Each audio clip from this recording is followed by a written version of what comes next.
Hello, everyone. You're listening to Peoria Business Champs, a podcast for entrepreneurs and business owners throughout the local area. Today's episode is brought to you by Foxy Online Marketing. Foxy Online Marketing creates websites, social media marketing, SEO, and more to help small and medium businesses stand out from the crowd. I'm your host, Jennifer Kulule. Here with me today is Buddy from Raber's. Buddy, thank you so much for being on the show. Thanks for inviting me. So we talked a little bit before we started our podcast, but just give us the first 2 minutes and just talk about Raber's and the history and, So Raber's was started by two gentlemen, my great-grandfather Fritz Witterauer and Sam Raber in 1954. They met each other. My great-grandfather was a German immigrant, and Sam was working downtown in the slaughterhouse district is what we call it. And they ended up getting together and wanted to do something smaller that was, they would be more in touch with the customers and stuff like that. And that's when they built Raber's in 1954. It was only designed to actually work with harvesting livestock locally and then selling it to corner markets, because back then we had hundreds of corner markets that sold meat on every corner.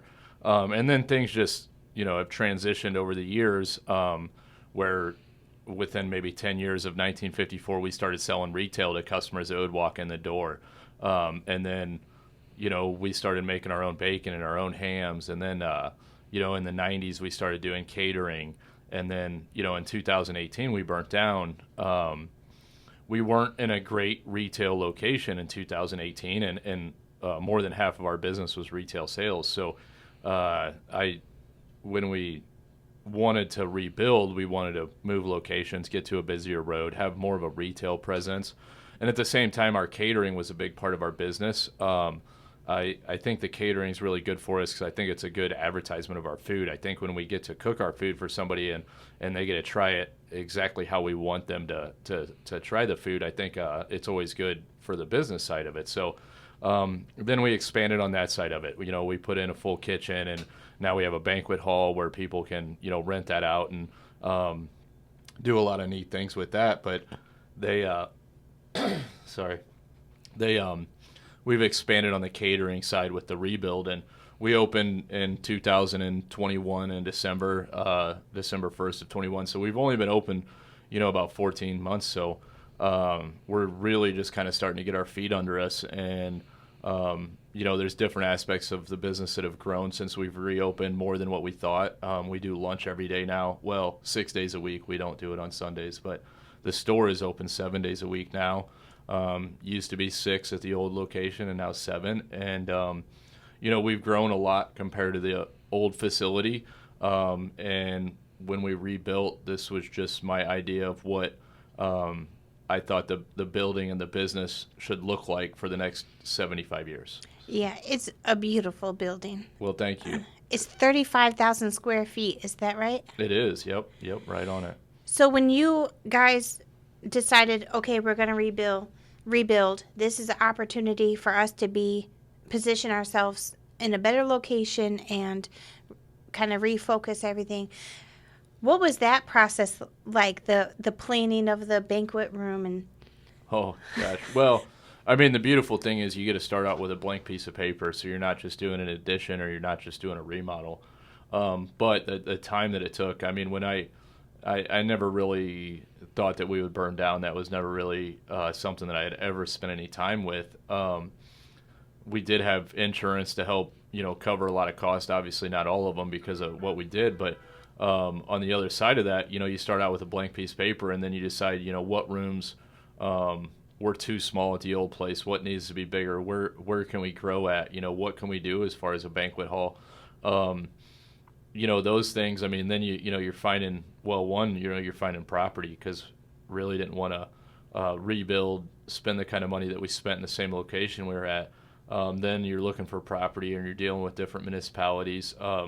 And we chose to be very close to where we were, and I think that made a lot of sense. We're just a half a mile from the old location, and then you're getting contractors, and you're finding the right contractor, and then dealing with architects and doing the final design, and then And then once all that happens, then all of a sudden now you become um, you know, now you start working on the construction and you're overseeing that on a day-to-day. So Did you oversee that? yeah, I mean, I didn't have anything else to do besides work on that. Like looking for equipment and traveling a lot and picking stuff up. I mean, we drove a lot of miles in those few years, picking up equipment from different states and stuff like that, and storing them in a warehouse so that when we were ready for it, we'd have it. So yeah, I mean, I just basically became my own developer then for 3 years, and then had a transition back into the meat business after that. So you were like a startup. I mean, After to a a certain pandemic, extent, like, all over again. well, yeah, I mean, to a certain extent, it definitely felt like a brand new business. But on the other side of that, we had a lot of experience. We had a lot of experienced employees come back, so that helped out a lot as far as a third of my employee base when we opened, if not a little bit more than that, was people that I've already worked with for years, many years in most parts. So there's a few employees with over 20 plus years, a lot of them with 10 plus that came back, and a lot of them with 5 to 10 years. So That's amazing. Compared when you say startup, like I was lucky in the fact of bringing back those employees, because it'd be very hard to start off with 70 employees that didn't know how you wanted stuff done and didn't know what their job really was. But it definitely felt like a new business in a lot of the aspects that we added new parts to it, like the banquet hall and stuff like that. And we still, I mean, to this day, I mean, the banquet hall leaves so many things available to still do that we just haven't even got around to in the first year. It definitely adds some neat things that we could do. We've never even opened it up technically to the public yet, as far as having an event where the public can walk in. Everything that we've done so far in the last year has been private parties. We are going to open it up for the first time, though, on the Saturday before St. Patrick's Day. The city of West Peoria is doing a St. Patrick's Day parade. Nice. And we will be having a corned beef dinner after that. And that'll be actually the first time we've opened that up to the public, where they can actually walk in and purchase food or whatever in our banquet hall. So how did you pull your existing clients or customers back to the new location? Was that a challenge for you? I don't think that part was necessarily a challenge. I mean, as soon as we opened the doors, the amount of people that were walking in was a lot more than just existing customers. And I mean, with the amount of sales we're doing now, I mean, we're not just selling to who we sold to before. We're selling to quite a bit more than that. Yeah. So I think, I mean, like, the reason why I wanted to be on the busier road was to have that presence and people see, the building, and then, people are waiting, anticipating it open. And it took a long time. I mean, we didn't get affected too much by COVID, but then towards the end we did, and we had some issues getting a few things at the end that did set us back a few months there. And I know that there was some customers that were following it that maybe lost patience on how long that it took. But on the other side of that, you're trying to build something that lasts 100 years. You don't really want to waste the last month of shortcutting everything to try and get open too soon. Right. But we really did want to try and get open in that December to, our Christmas hams are a big product, and we wanted to really try and have those out there that year. So we opened up in December, and, it was just a roller coaster ride of figuring the whole building out and stuff for quite some time. Someone was telling me that you can bring a turkey into you guys, and you'll smoke it and package it for like $17. Well, it used to be $17. Used to be. No more. But, yes. It's $25 now. That's still a really good deal. That started out years ago. The grocery store is selling 29-cent turkeys and stuff, and what we were just allowing people to do is go buy that 29-cent turkey and then bring it to us, and we'd smoke it. And I mean, when I was younger, when I was little, it was probably $10 or $8 to do it, and but it is a lot of work, because you bring their turkey in, you got to thaw it out. They always come in frozen, and then you got to keep each one separate. We tag each one, we cure each one separately, hang them in the smokehouse, and then pull them out, and then keep their tag with them so it is a very labor intensive product to do one at a time kind of thing. So, but we do that, yeah. Yeah. the person that told me said it's the best turkey that you'll ever have. Well, when we cure them, we add water and salt and sugar and stuff. So turkey can tend to be pretty dry, especially when you're cooking them for Thanksgiving and stuff. It's hard to keep them moist unless you're going to sit there and baste them every 5 minutes. But so we actually add moisture to them and we add flavor to them. And my grandpa always said that a turkey tastes like whatever you make it taste like, because they don't necessarily have a lot of flavor to them. They're very, very mild in flavor. So with what we do with them, adding the sugars and the salts, and then adding the smoke, we produce a really nice product that you don't just get with just roasting a turkey. So you grew up working in the shop. Oh yeah. Fourth grade, I think, it pretty much is when I was probably 10. I started working in the office on Saturdays, helping count the money, stamping checks on the back, pay to the order of, and I don't know. At that time, my grandma may have recounted everything that I counted, but that was my job, was to count that stuff. And then, just moved up maybe a few years later, started working in packaging room. And then one job I did when I was younger, maybe probably 15 years older. So I used to clean up on Saturdays. I used to clean a lot of stuff. And I thought it was a really important job. What I did on this part, I just always find the story funny. And then my grandpa moved me from the cleaning into the packaging room at one time, and I was so worried, like, who was going to clean all this stuff up on Saturday? Well, I mean, little did I know the employees just clean their own stuff up, and really that job wasn't even that necessary. So I moved to packaging at that time, and then after doing packaging for a little while, I moved to the retail store, worked quite a few years in the retail store, and really got to learn that side of it. And at that time, really got to learn more about cutting meat and stuff like that. And then after that, I moved into curing and sausage making. We make all our own hams and bacon, and there's only been 4 people that have done that in the longevity of our company right now. And then sausage making, on the same token, we've only had 4 people that have made that, done that job in our history. So I got to learn those, and I did those for about 10 years. And now 2 of my brothers, one does the sausage making and one does the ham curing. So it's all in the family on those sides. What was your favorite job? Oh, my favorite job? I don't know.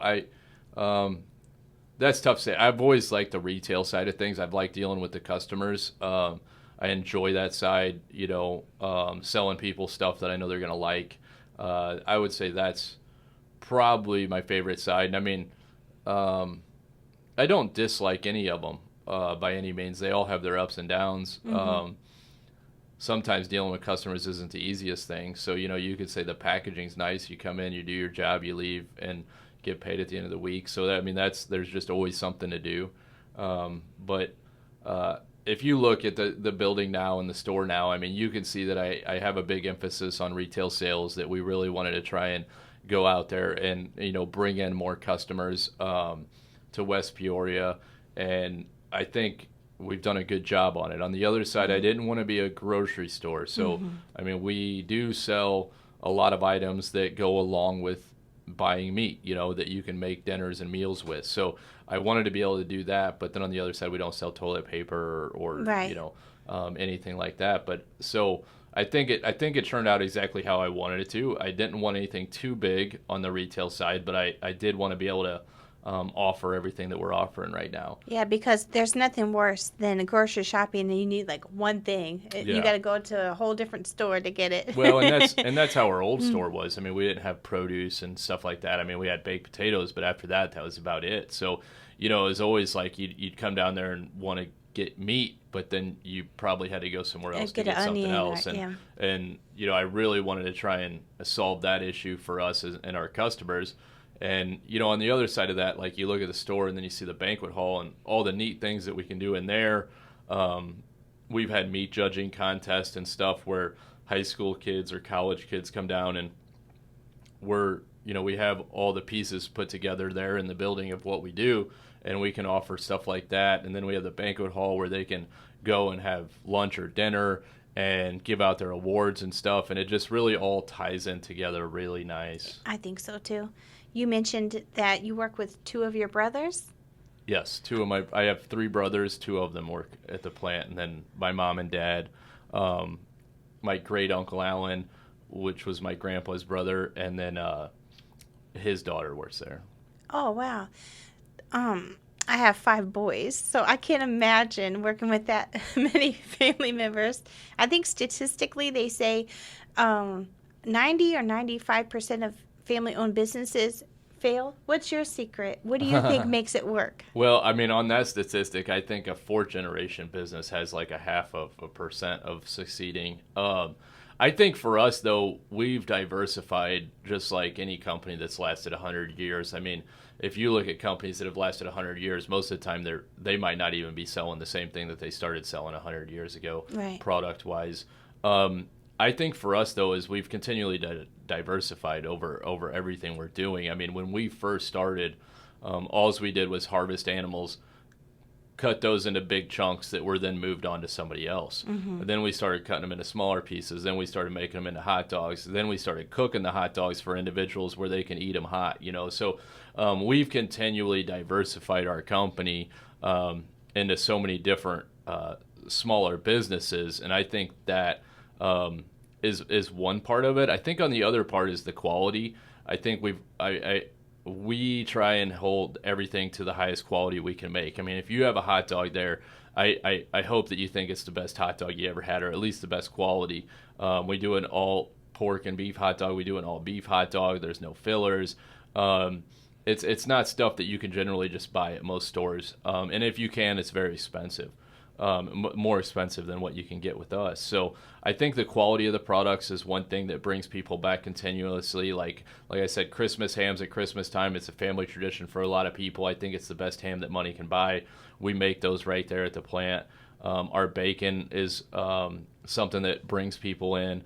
Those are recipes that come from the 40s and the 50s. Those aren't recipes that came from what people are trying to make now, and they're trying to make it cheaper, and they're trying to do this and they're trying to do that. They're just very old recipes that we haven't changed. So It sounds like the whole family is on the same accord as far as legacy and quality and being part of the community. Like everyone has that same sentiment. Sounds like. Yeah. Mm-hmm. I mean, that's the thing about like our sausage making with one brother doing it, and our ham curing with another brother, and they have help. They don't do it all by themselves, but you just want to make sure that stuff's at the level of quality that you want when it goes out. It's quite a legacy, that you guys have created. Yeah, I mean, I'm the fourth generation. I have 3 daughters. One of them works there off and on. One of them I've tried to get to come to work, and she doesn't really want to. And then one of them's only 5. So to be determined. I took the company over from my grandfather. So, we still have a long ways before we have to figure out what we're going to do as far as a successor. But I did not build it just for my generation. So, I built the thing out of concrete. I built it so that a fire wouldn't probably ever be able to destroy. It'd be a very small percentage of the building. It would never be destroyed fully again. I built the thing to last 100 years. I think it shows, and if you walk around it and stuff. So, we plan to be around for a long time. One thing I wanted to bring up is you guys do a great job with your social media. I mean, well, it's just me. I do the social media. Started doing it, oh man, I don't know. It's probably been 10 or 12 years, I would guess, if I had to. And kind of just started out as a thing of just, trying to get out, doing sales every week on a product, promoting a product. And, the fastest way to get that to the consumer, I felt like, was social media. So we have very little Instagram stuff going on, but Facebook, I think it's harder and harder to use it. I don't think it works as well as it did 10 years ago, for sure. But I just can't quite figure out how the algorithms work these days. I'm not smart enough to do that, but it is the easiest, simplest way for me to get out what we're doing that week. Mm-hmm. I do have a really good following. You do, yeah. I know it's probably up there in the top 5 in Peoria, maybe. It's hard to beat the Civic Center.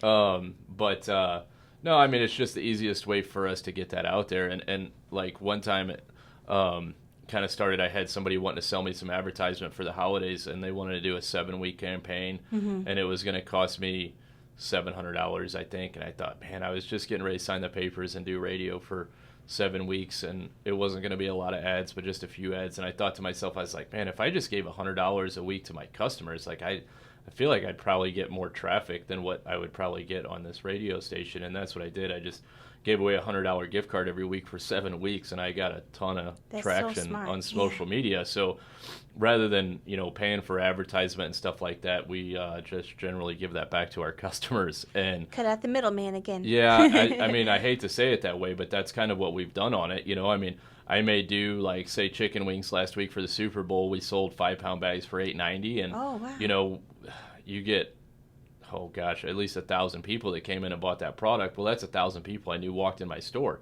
So I mean, the cost of that, trying to acquire that customer to walk in your store is very expensive, and I think I just give that money off the chicken wings and give that to the consumer for them to walk in, and it's just me trading money with them and not middlemanning that project. So nobody knows your customers better than you. It's worked out really well for us. It gives us the opportunities to promote things that we want to promote and talk about things we want to talk to. And most of the time I'm just giving the money back to the customer. This is a conversation I have a lot, but advertising has changed so much. I know in advertising they talk a lot about the CPM, the cost per thousand. So if you advertise on a billboard, they're charging you per 1,000 people that are going to see it. Yeah. The radio, same thing. Phone book, whatever the case may be. The thing about social media and online marketing is the cost per 1,000 is so low, and you can direct them to your website or to get their email address so you can keep in touch with them in the future. You can't click on a billboard. Right. Well, it's a tough one that we discuss quite a bit and try to figure out. But I mean, with the cost of like what it costs me to acquire a customer, I think on Facebook or Instagram is generally fairly cheap. I mean, for what I would pay for a billboard on a pretty trafficked road and stuff like that. And the whole idea of just billboards, I mean, if it's just my normal commute to work, then I'm probably driving by it. Well, not only that, people aren't even looking at the road, right, let alone billboards on their phone. I mean, I do think that they probably have a good purpose. I think they have a good purpose for certain businesses, but I just don't know about mine. And the other thing for us is, like, we like to run weekly specials, and you can't do that on a billboard. Right. I mean, we feel like right now that money-wise, like, it would probably be in our best interest to put a sign on our property that, electronic sign that we can change frequently just to do sales on a weekly basis. And that's a great idea. And we have 12 to 15,000 cars a day. So, I mean, but I need something that I can change frequently. We're not running a sale generally for a whole month. Nobody's going to buy pork chops every week of a month. So, something like that, I could see putting money towards that as far as an advertising expense for us. And I mean, someday if money was easier, maybe I'd get a billboard or something like that. But I don't think it serves us right now. Yeah, and I would almost say, like, for what, if you can if this avenue is working for you, like you said, if I dump the money in over here. Yeah. Like I said, giving it back to the customers, it's just, I mean, that's what we've been doing for the last 10 or 12 years, and that just seems like it works really well. Yeah. So, who would you say is your most influential person or mentor, whether personal or professionally? Well, I mean, I have a lot of mentors. I mean, obviously, one that comes to mind would be my grandpa. I mean, my grandpa ran the company for approximately 50 years. My grandpa had 3 daughters. My mom's the oldest, 2 sisters, and he had no sons. So when I was born, I was the oldest grandson at the time, and he just kind of took me in from a very young age, and I hung out with my grandpa. He was, I have a lot to do with my dad also, but my grandpa was a father figure in my life, and he brought me up in the company, and that's why I was working at such a young age on Saturdays, and we spent a lot of weekends together and spent a lot of time together. He passed away right before we were able to open the building, so he didn't get to see that. He did see the construction of it. He was one that was very dear to him to try and rebuild. He did really want to see that go on to another stage. So that was a big thing for him, was getting to see that we got that far. But he's the one that I grew up with in the business. Yeah. Sorry to hear that. No, it's okay. Me and my grandmother, my dad's mom, we were really close. She was my best friend. She passed away in 2006, and you kind of feel like Bambi almost. Yeah. Well, there's a lot of things he probably wouldn't understand in the new business that would confuse him a lot. We definitely use computers a lot more than we used to. That part would be very hard for him to get involved with. But on the other side of that, I think he would. One thing I think my grandpa really loved is my grandpa really loved to feed people. He really, not just sell meat, but be able to cook it for them and be a part of that. And I think with what we're doing on the lunches now, I think that would be something that he would really love. We feed, generally almost a couple hundred people every day on our lunches, and that would be something that I think he would really be proud of and really love to see that part of it. And when we were building it, it was, what was talked about in the plans and stuff, but I think if he could have seen what that actually turned into, I think that'd be something that he would really like. I'm not saying he didn't like selling meat and stuff like that, but he really liked going out to places, cooking food for people, and being a part of that. And I think now we've brought that home where we're doing it 6 days a week, right in our building, and I think that would really be neat for him. I feel like no matter how much technology changes, I think the tried and true principles of business, taking care of your customer, the quality, I think those things, no matter what happens technology-wise, are going to be what makes a business successful. Well, on that note, technology helps us do what we're doing. With creating so many more sales now than what we had at the old place, the technology stepped in and helped us be able to organize that better, right? But on the other side of that, if you look at the grocery stores and stuff, they keep taking away the personal effect of the shopping experience, and I absolutely hate that. And I know it costs money. I know it costs labor to have cashiers, and I know it costs money to have people there that can cut meat exactly how you want it cut. And I'm really hoping that for the future, in the next 5, 10, 15, 20, 25 years for us, that having that customer service that we offer, I really hope that there's at least enough of a percentage of people that still like that. And I think it shows in what we're doing down there. There's a lot of places that are almost even getting rid of their delis in the grocery stores, and everything's pre-sliced, and you can't get what you want. But you can get stuff, but maybe not exactly what you wanted. And the steaks, they're cut and they're 2 per package and this and that. And you needed 3, but where you can come down to Raber's and you can get exactly what you want. You can get stuff cut exactly how thick you want. You can talk to a meat cutter or butcher, or you can talk to the deli workers, and you can ask them, their suggestions on stuff. And I really hope that, as time goes on, that there's still an amount of people that really want that. I don't think people want to go to the store and not deal with a cashier. There may be a few people that like it. They think it's convenient, but I think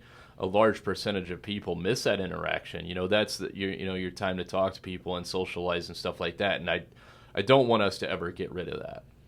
Yeah, I think what you guys are doing is delivering a quality product, and people will always seek you out and pay that extra just for the service and the quality of the product itself. Because if you want a good steak, your first thing is not to think of a chain store, Yeah, that's what I hope. Yeah. So a little bit more on that note, just in general, what traits do you feel a business needs to have in order to be successful? What makes a business successful? Ooh. Well, for me, I think quality. But there's obviously a lot of businesses that have been successful off of selling low quality. From my standpoint, I feel like it's our only option, is to try and produce something that we're really proud of. I don't want to ever produce products that I'm not proud of. And I think that, there's some products out there you can buy that you could say those people cannot possibly be proud of that, but they don't have to be. I guess they sell enough of it that they're successful. But I think quality. I mean, I think quality and customer service for us, definitely customer service for the last year. We had a lot of growing pains, and, um, you know, I think we're continually getting better daily. And I think as every year goes on, we'll continually to get better also. When we get done with the holidays, we look and say, wow, what could we have done better this holiday?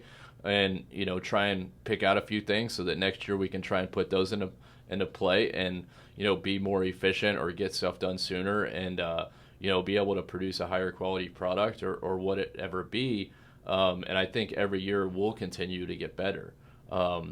I know we have a lot of history and we have recipes and we have all these things, but with being in the new building, it's felt so much like a new business that we've had to kind of relearn a lot of things. But I think as time goes on, I think we'll just continually get better with our quality and stuff like that. And I don't know. For us, we focus on quality, so I'm gonna have to go that route on what makes us successful.